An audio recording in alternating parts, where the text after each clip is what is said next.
yaradıcılığı, onun düşüncələri, onun mövqeyi bizim üçün kifayət qədər böyük əhəmiyyət kəsb edir. Yəni biz ondan qidalanırıq.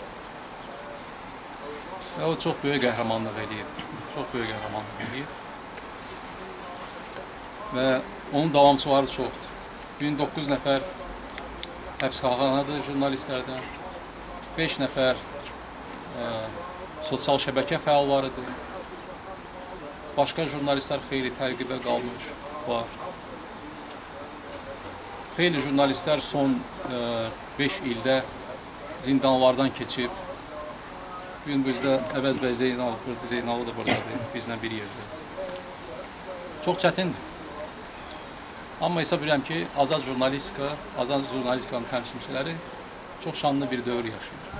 Hər il burada biz deyirik ki, Elmar Hüseynov bu hakimiyyətin qurbanıdır, Əliyev rejiminin qurbanıdır, konkret olaraq İlham Əliyevin qurbanıdır. Bu ilk gündən heç bir şübhə doğurmurdu. İlk günlərdə hakimiyyət İlham Əliyev cəmiyyəti çaşdırmaq üçün, aldatmaq üçün yaxın günlərdə, bir həftə ərzində bu qətlin üstünün açılacağını vəd edirdi.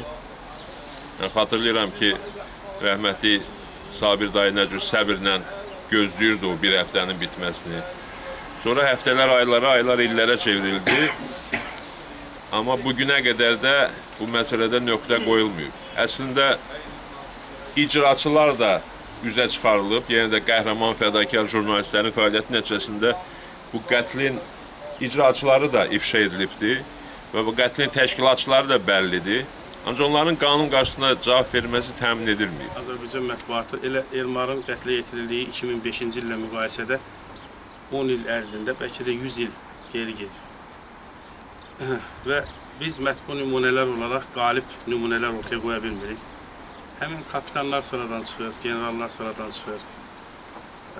Və ölkədə bugün 8 nəfər həqiqəti yaza bilən jurnalist yoxkən, birdən-birə bizə sosial şəbəkələrdən və saytlardan oxuyuruq ki, təltif üçün 800 nəfər müraciət edir. Yəni, bu dünyanın heç bir yerində yoxdur ki, kimsə, özdə mətbuat əhli, özdə 4-cü hakimiyyətin nümayəndəsi əl açsın, desin ki, məni təltif edin, xahiş edin. Fikir verin, bu qətildən sonra hakimiyyət başqa taktikaya keçdi. Ona görə ki, bu qətil çox baha başa gəldi, çox böyük səs-küyə səbəb oldu. Tək Azərbaycanda yox, dünyada. Və ondan sonra jurnalistləri öldürmək yox, ələ almaq siyasəti daha çox başladı. Bu o deməkdir ki, Elmar hətta qətli ilə də bizi həm də qoruyur.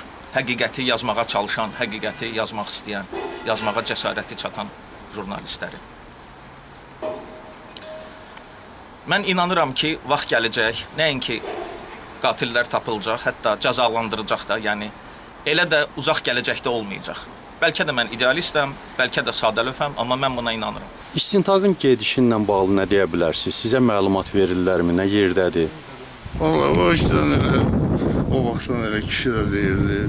Heç bir məlumat elə nə qəzetdə nə oxuyuruq elə oldu. Bizə heç nə demirlər, vaxtdakı 10 il keçir. Kesinlikle böyle inanmıram ki bir şey olsun. Çünkü prezident o vaxtı prezident o sonra bütün o içinde məşğul olanlar söz verdiler ki asacaqlar bu işi. Tapacaqlar öldürənlər. Necə görürüz ki başta 11 il keçib. Heç nə tapmıyorlar da. Belki de axtarırlar, Allah qoysun. Belki de taparlar. Sözü ki, mən inanıram ki, axırı bu iş açılmalı.